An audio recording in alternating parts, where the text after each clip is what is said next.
Alright, fellas, it is time. Ignore the Jiro shadow in the background. We're just gonna get into the gist of this. We'll be really fast about it. So, Spear. Let's get started. Now, Spear to me is a weapon that is so built on stage control that you could literally stand in the middle and all of your solutions are just right there. Like, you'll see it on screen, basically. Just as long as you are pushing them away, you have perfect control over the entire map. Like, that's all that you really need. But to gain that kind of control, like, let's really get into that gist. Let's get into the bread and butter. Let's really understand how this works. Now, first, this Reno has to be a little bit farther away.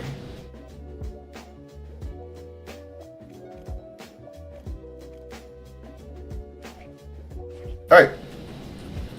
How much money do you make off your OnlyFans? Enough to live. Enough to pay for tuition. And it's just me with my spread open Impala. Now let's continue. Yeah, Spear is all about stage control. If it's not obvious, it has control. It has so much control just because of the hitboxes. Realistically, gotta relax. There we go. Okay, nice. So pushing people away. The completeness of all of these hitboxes combined pretty much make it so that it is responsible for being the perfect weapon. Now, what's crazy is that this applies to multiple other weapons. The ideology of Spear being really good at walling people off has kind of been replaced with Warbin Katars, but the amount of damage you get from this weapon is still what makes it so important. And Light's literally just used as a wall for pretty much any engagement, and then Sidelight for closing in after you kind of notice that the end light's not really working anymore, and then D-Light after just conditioning them for staying grounded. You just walk forward, you go for the dash D-Light, and then you catch somebody. Little things like those. That's pretty much what you can consider to be the strengths of the weapon. That's like what we're gonna go over for the most part. I don't want to talk about disadvantages too much, even though I play the weapon, but it's also because I kind of want to save time. Like, I want you guys to like get into the actual like really important stuff. All of these songs are copyright, by the way, so I'm pretty sure I might not make anybody if I keep streaming this radio. Do I change it? Whatever, I'll live.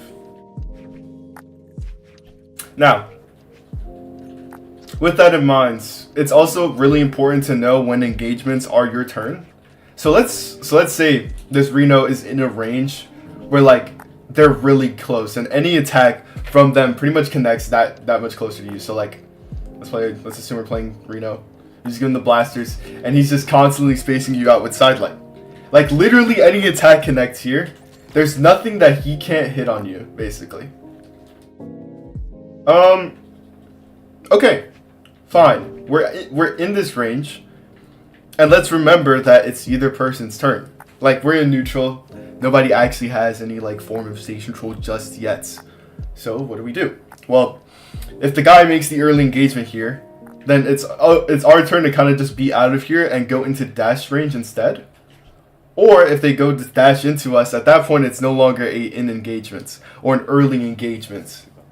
Instead of it being an early engagement, it is an engagement that requires you to actually commit into something. Because, okay, what people don't understand about this game is that dashing into a commitment has so much frame data that's actually really easy to stuff out if you can anticipate it. So, look at this dash right here. 1, 2, 3, 4, 5, 6, 7, 8, 9, 10. You have 9 frames to react. And in that is a completely exposed hurt box that has yet to be shown up until that moment. So, okay. With that in mind, we're understanding that there is a dash engagement going on, which means that you can actually go into the opponent with something like Sidelight. If you're confident that Endlight is just... It's not that Endlight isn't going to work, but Sidelight is just the better punish in that moment. Because now, instead of just gaining stage control, you actually go in for the juggle, which to me, and realistically, is more valuable as a Spear player. Now, with what we said in mind, okay, these dash engagements are pretty much how you're going to get started, like off of like Sidelight, Endlight, and even D-Light. Literally just giving yourself that kind of like, that's how you get started. Pretty simple, right? You can stuff somebody out with end lights, but you have to give up stage and just kind of check the other person. Make sure that you're still in range though. Obviously, don't play too non-committal. It just makes you look bad. It really does. So, because now we don't get anything done just being all the way over here and sharking on spear. It goes for every weapon. So, enough about that. Let's just talk about the weapon specifics. You're going to miss every time, but in that regard, all of your move punishes have so much frame data in it that missing is a crime. Like, okay, even if you miss spear D-light, you are still demonically close to the ground. Any grounded punish that isn't like sword D-light or something still catches you here. So, with that in mind, let's remember that our range is what keeps us pretty much afloat the entire game. Correct? Am I losing people? Please tell me I'm losing people. Alright. With that in mind, okay, the frame data on it is so high that, well, any commitment is pretty much permanent. So what do we want to do? We kind of want to dissect this into like 3 parts for the most part. It's just like, it's the philosophy I've also had with Koji, but it's a little bit more forgiving just because I'm playing sword and 7 dex bow. You know what I mean? So to close improperly, you're going to want to know when you're just far enough to where dash sidelight isn't going to connect without there actually being some issues. If end lights is not connecting, it's the exact same principle. If D-light's not connecting, it's the exact same principle. You just have to be really aware of when your chances of missing go up much higher, and it's always when you're really far and nobody can touch the other. Because where the other player can reach, you are most likely to reach as well. Pretty much guaranteed. Because spear just has that much dash impulse. That's like what kind of keeps it afloat. It's really hard to get this weapon like off the ground in terms of just like getting your momentum, like getting started really. Because it just like, dude, if you miss sidelight here, you get punished with the sig. You miss D-light, somebody's prepared enough, they'll go for the anti-air sig, or regardless, you're still grounded, they'll go for the sig commitment. So I'm gonna teach you guys how to close in with spear real fast. What you're gonna want to do is just like at least like give the opponent something to worry about. So if you're gonna make the engagement, you either walk forward into this point where they have enough range to like where you could go in for dash sidelight, or if you're not going for that, you just go in for the weapon throw. Just don't use too many resources. You don't have to do too much, and definitely don't go for this. This is really bad nowadays. I can't commit. Like they made it so that this weapon is super frame data heavy, but in turn is a lot of range. So just remember that you're supposed to be completely confident in all of your commitments, because if you miss, then you will know exactly what to do next. So what am I talking about? Okay, you missed this sidelight, like what's going on? All you have to do realistically is walk forward after the fact, noting that the other player is waiting for you. They're actively giving up stage instead of actually making the move first, which is a really good sign. Like that's like a pretty much game sense 101. It's like if you contest them with like a weapon throw and they haven't really done much yet, it's also a way to string into sidelight. And okay, you go for dash end lights to see if they go to dash into you and they haven't went for it, you'll know what to do next. Because now that we went for this dash end light and nothing's really working, we can dash a first time, check them for it, and then after that we go for the sidelight sequence. You'll see this very common in a lot of high elos, because what it does is it just gives you the check of, oh, if they're going for this now's the time because I'm ready. But if not, then it's your time. It's time. It's literally the time. Just close in. Walking forward, again, it's one of the greatest commitments you can go for, and friendly reminder, sidelight is the longest of all of the grounded moves. So if you really want to close it on somebody and you really want to go for it, go for sidelight. But you have to go for it immediately. If you miss now, you'll know later. You know, insane philosophy, I know, but you know. Take it from me, the guy who's playing 3-deck spear. This is pretty much how you're supposed to get started. Using aerials is just like it's pretty much just like an assumption that the player is going to go for a grounded attack, but you don't really know when.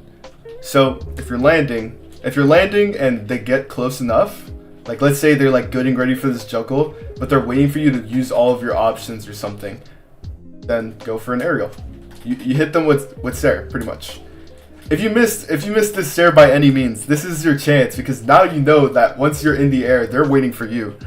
If you miss an aerial, you're probably responded to with a grounded punish of some kind.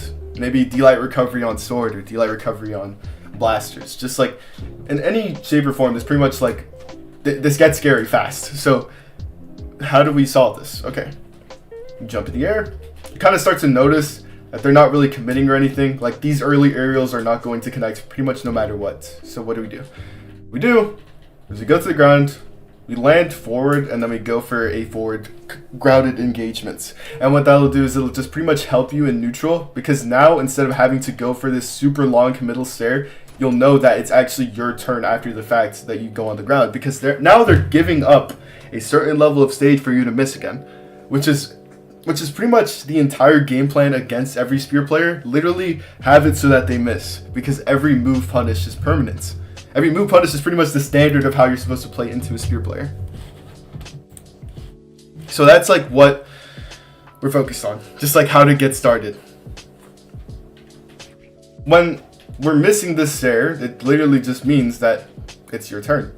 Move forward, and then you go in for the Sidelight.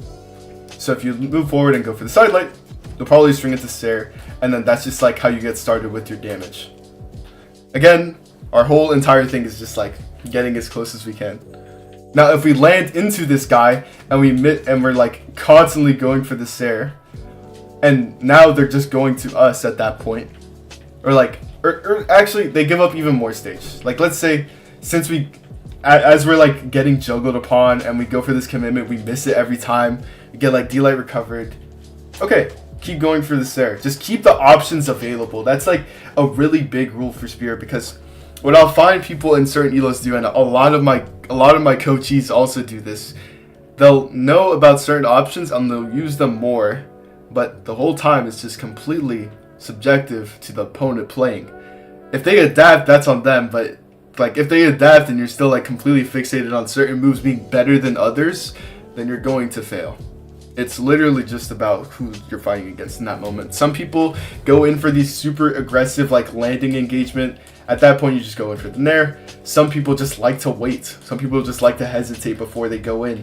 For like little moments like these where like you fade in with an aerial, you miss, and then you just drift in with like the most pathetic frame data in the entire game. Like, I'm sorry, bro, just look at this. Like, if you were to miss this aerial 1, 2, 3, 4, 5, 6, 7, 8, 9, 10, 11, 12, 13, 14, 15, 16, 17. Okay, well, obviously more than 25, if that's not obvious. You know what I mean? So, okay. What's the wave? Like, remember, the entire like ideology with spears that you're bound to miss. It's the same way that you might play Taros, but the on hit is just more consistent. So yeah, after you get this Sidelight, after you get this end light, you have to understand where you got it from. So I mean, hey, you got it from a dash engagement, so you got it from a dash grounded engagement. But you just didn't get it from an aerial, so you have a lot more grounded confidence. Just remember to consistently be aware of it. Just be aware of the idea that, like, okay, since you're so grounded, you can influence the player to kind of just go in for that early grounded commitment. Just like things like that. Now, honestly, I could do this now. So, now that we talked about, like, getting in a neutral, we could talk now about how to cover dodges after the fact. When you're playing, or at least the starter on hit.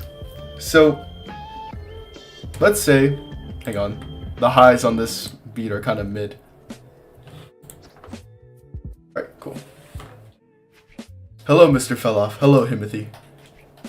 Now, after you hit this end light, what do you really do? Because you can kind of tell it doesn't string into anything, and it's mostly just used as a keep away. You mostly have to just be very conscious of how this end light treats people. Because this is like your starter, it's your check. And what a check is, by my definition anyways, because I don't see anybody else really using it, it's just a way to make sure that your opponent is not that close into you. Or it's just not in a certain range that you can easily cover. What I do is I check somebody with an early end light to make sure that nobody's aggressively going into me and making my experience playing spear an absolute nightmare. It's the first way to get started, and it's also the first way to just like really set the tone of like how this match is going to go. You miss this end light now, you can sidelight now. You know what I mean? If you miss this end light now, you can dash sidelight. If you miss this dash D light, you can probably dash, you can fast fall, and then you can go for the grounded sidelight. But in this case with end light, you're pretty much keeping them away at all times. So just make sure it transitions into an edge guard of some kind, and check them with like aerials. If they go like above D light range, then eventually you'll find out. But until then, just kind of keep going. Be stubborn with that kind of thing. The same does go with anti-airs, but we'll talk about that in a few. After you keep them away with neutral light, you're pretty much supposed to base like your next commitments off of sidelight and D-light alone. Because the grounded kit is just like something that you're supposed to have complete confidence in. Because this is just a keep away. It's just to make sure that they're not that close. If you're not getting it, let me see if I can reword this. So this check is just used as a branch of like, oh, is my opponent aggressive? And if they're aggressive, are they grounded? It's the same, like end light and D light should be treated the same way, and then extensions after that should be both sidelight and dash D light. Okay, that works. That's fine. But that's like how you get started. You get to understand if you're supposed to wall them off or if you're supposed to get closer and actually wait for that engagement. In this case, okay, they haven't went in for a commitment yet. Let's assume that they don't really want to go for anything too crazy yet, or they're just taking too long. Okay, once you get started with end lights, you'll know then. Go for dash D light. See if you can go for a D light Sair, and just go and just get started like with those few engagements. Because what we're talking about is neutral breaking. Usually this session costs $30, but you know this is how you just make sure that you're not getting overwhelmed by anything. If by any means anybody gets even more aggressive, like they dash jump in and then they go for the engagement, what I would do is I would just jump away and then I go in for the nair. At this point it turns into a juggle. You can go for GC D light as an extension or mix up, and you can pretty much just get the defensive options out of the way. If your defense is good, then that's how you get started, because that hit is all that you need to really get your momentum going. Sidelight is very punishable, but it's also very generous. Let's remember, guys, the hitboxes are just as big as the commitments. They're all supposed to be big. It's all supposed to be risky, but it's all worth it. You know what I mean? So just have complete confidence in your flowchart. There's nothing here that will not be inconsistent. But it'll sometimes be a little bit underwhelming. Or overwhelming, sorry. If you're playing into something like, I don't know, like guitars, sword, like just like weapons that are primarily invasive. This is why I'm teaching you guys now to make sure that nothing's happening. Defensively, if you're backing somebody up with Sair, you'll know what to do next.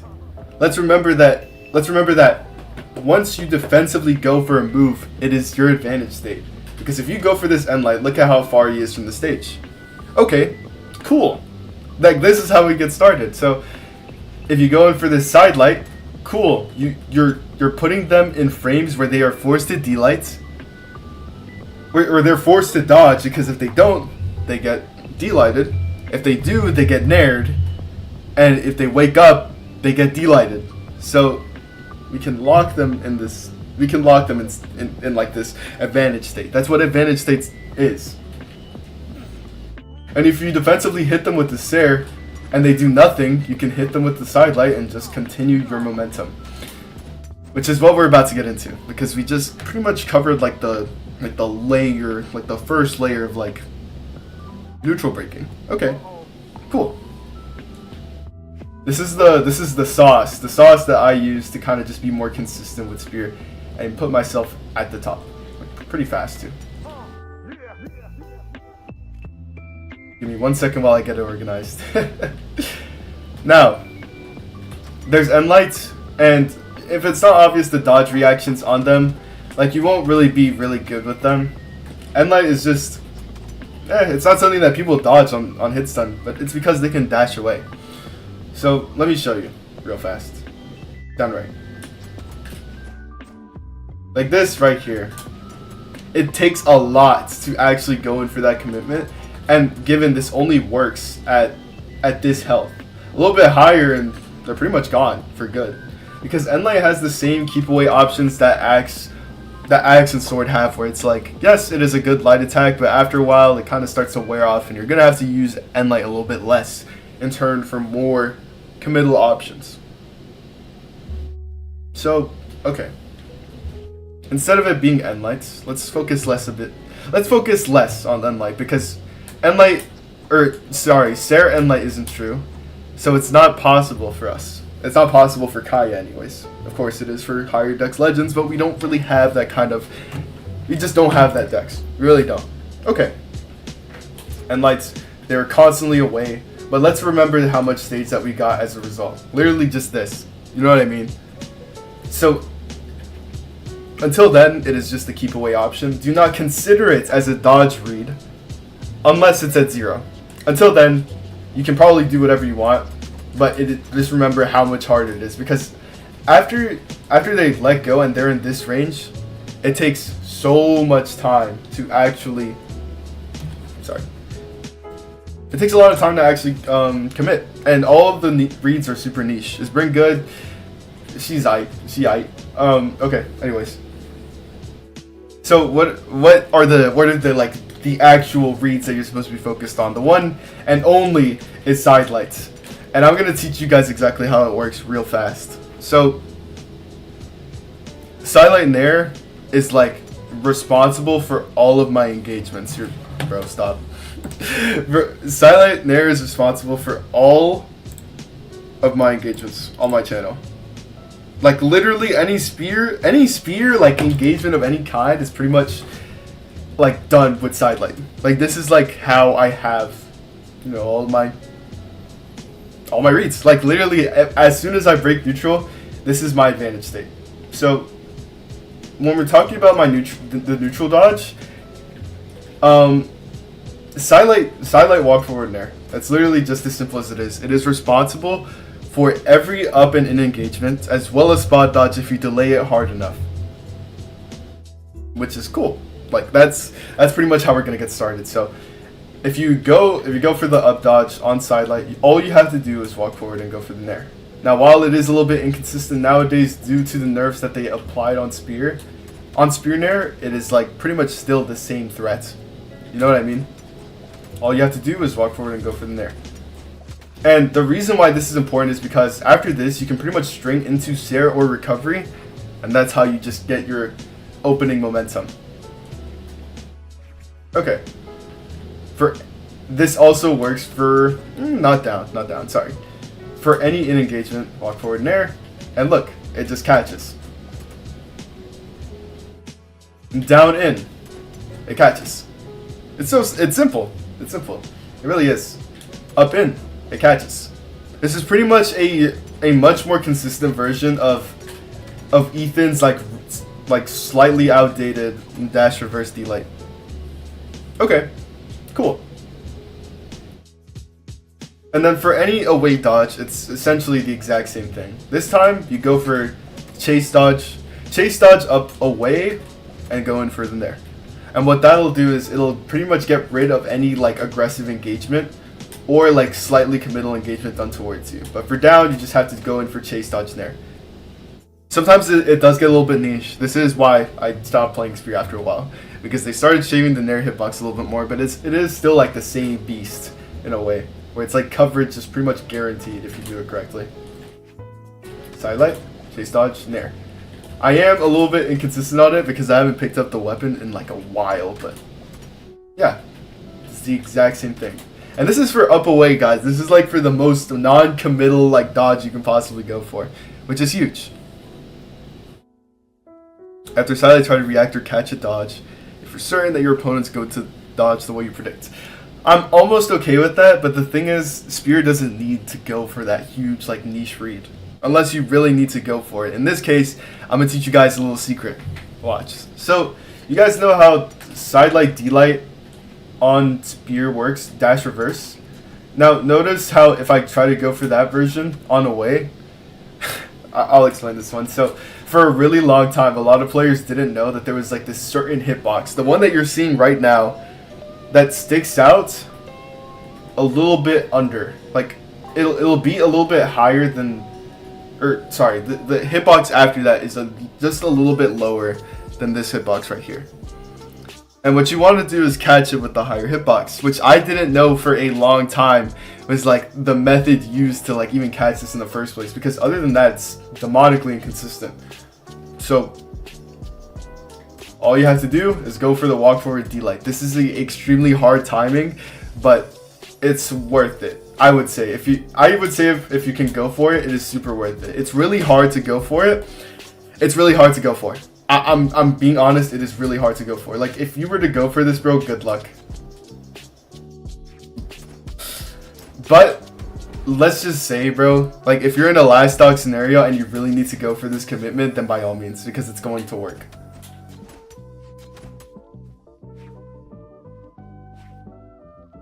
Okay.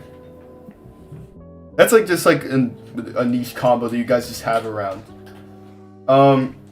Okay, cool. And this is all off of Sidelight as well, so it's like, let's just give a good example of like something that you saw at BCX22. Sidelight, rising nair, sorry, recovery. And what that does is it allows you to go for this like juggle engagement that kind of just involves a lot out of the player, because remember that Spear's flowchart is complete. What's left is that you don't miss. So the disadvantage state is always going to be really, really annoying. Sorry, fellas. I am being occupied by something right now. Okay, cool. Now, while the weapon is obviously very committal, there's like there's just a loophole that it is responsible for so many engagements and so much damage. What I do with Nair, oh my god, did I just lag out? Awesome, I lagged out in training mode. Anyways, yeah, so Sair is another example of like another dodge read that you're really supposed to go for.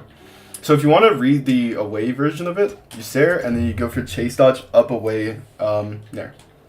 But to do this, you have to actually follow them along with the Sair. So that way, you're actually like still in a range of stun where like you're still close enough to actually go for this read.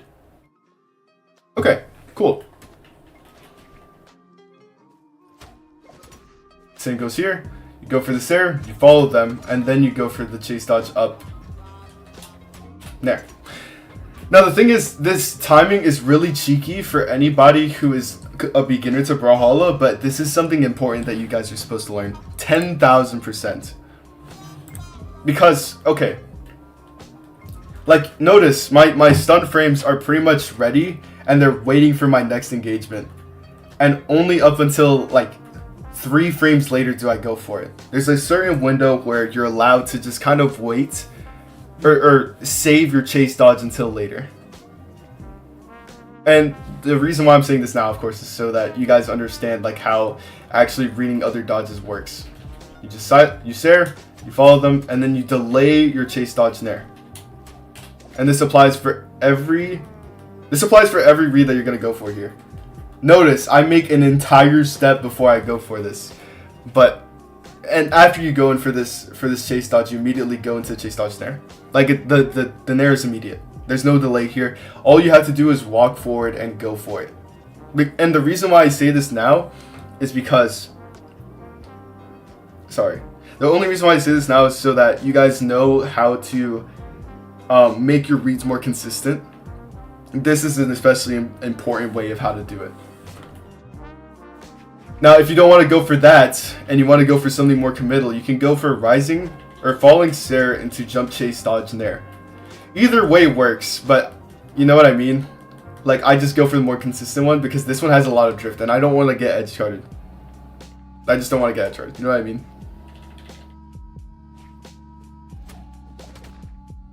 And it keeps you grounded. But for me, I kind of want to go for this, like, I want to go for the chance of going for Sair, going for an extra engagement. Just kind of keep them on their toes. Literally every time I go for their engagement. But either way works. I guess for beginners, I guess you could say just go for jump, chase, dodge, nair. Actually, don't do that. That's even harder. I'm already used to it. You know what I mean? Just walk forward, and then just delay, and then go for the chase, dodge, nair. Okay, enough about the in engagements. Let's talk about the aggressive ones. It's the exact same principle. You either go for this one or you go for this. But personally, since I want to kind of cover the up dodge, because what Sair nair does is that it covers every aggressive engagement. Okay, cool. If I want to cover up a little bit more consistently, I can't go for this hitbox right here because this hitbox is kind of tiny nowadays. Like this is like, bro, I don't know how to explain it, but it's like, it feels like Brawlhalla inflation. Like back then, this used to cover so much more than it used to. Like it literally looked like the spear was the actual like coverage, but.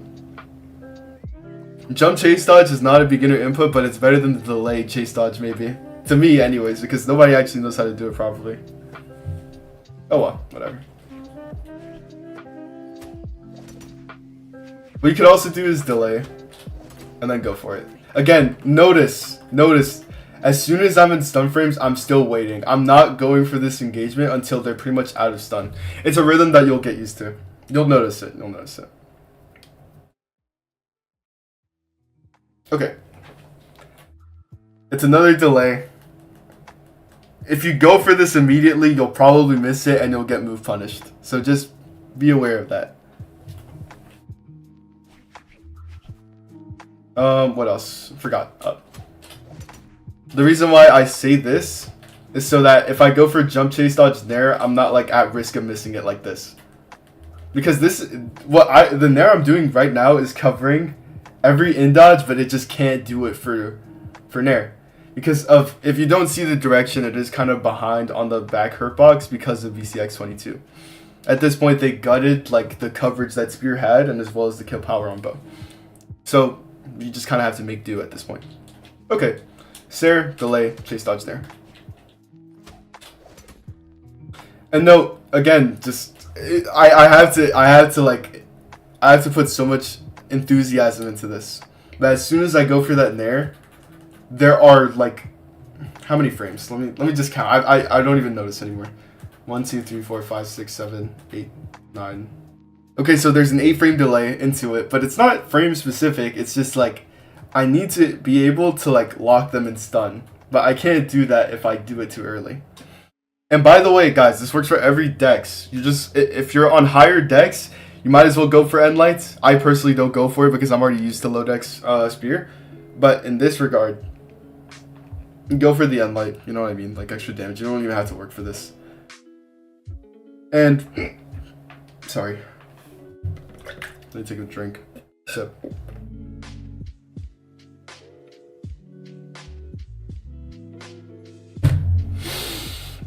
Whew. Okay. Cool. So there's an 8-frame delay. Okay.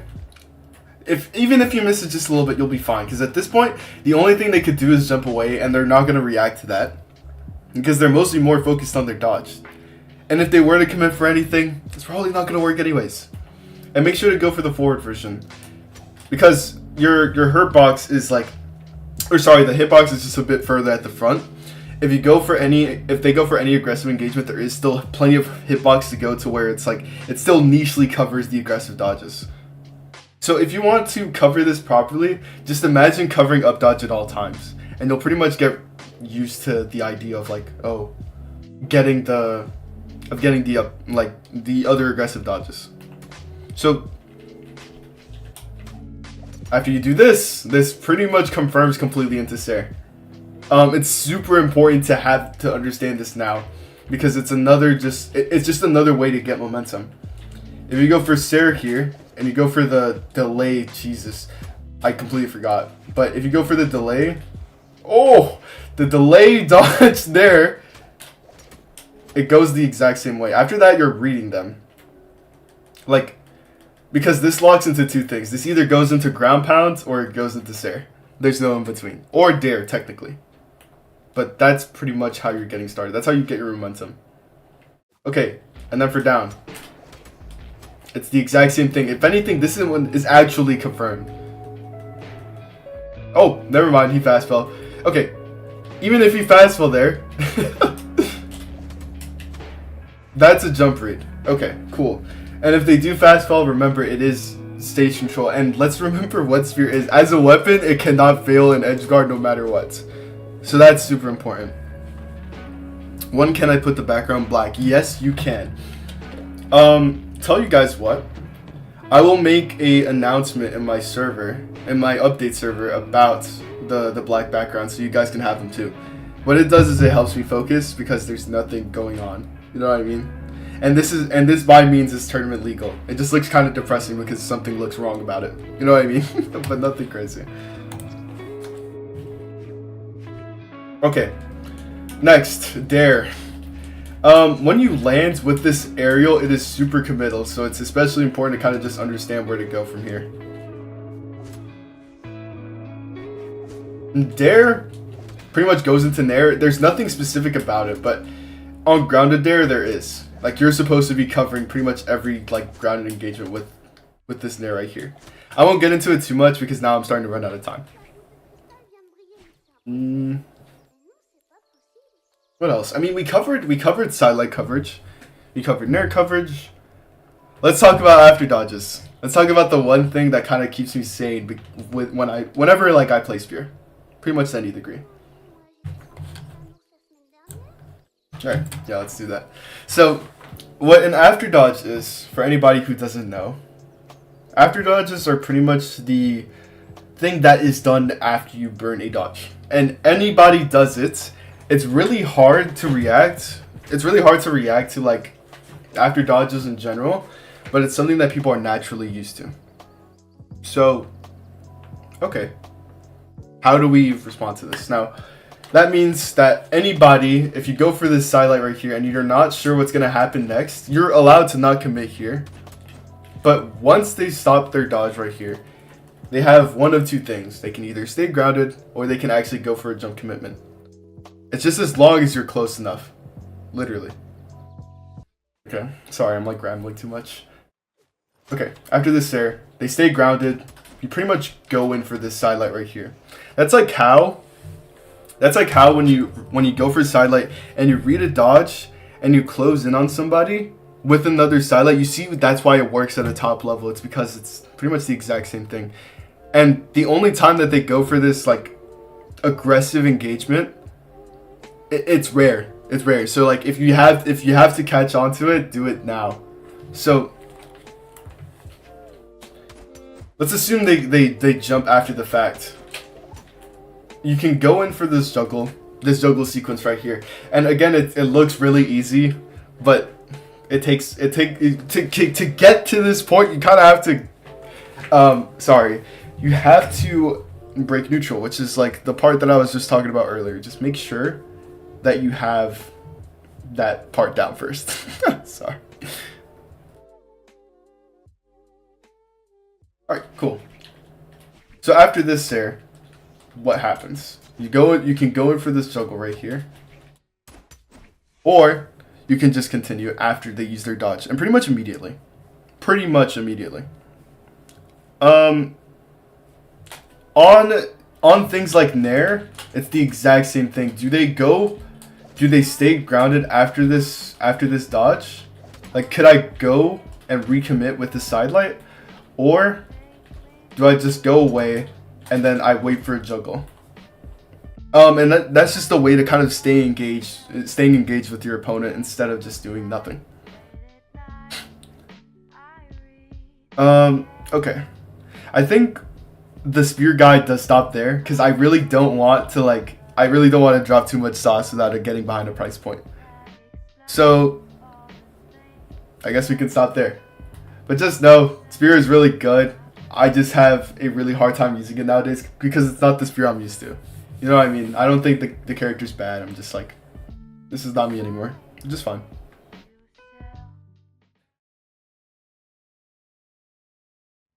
Look at you, pretty girl. Boop.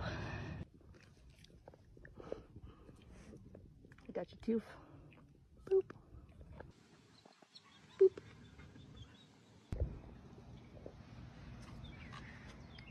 Boop. Hi, Kenya.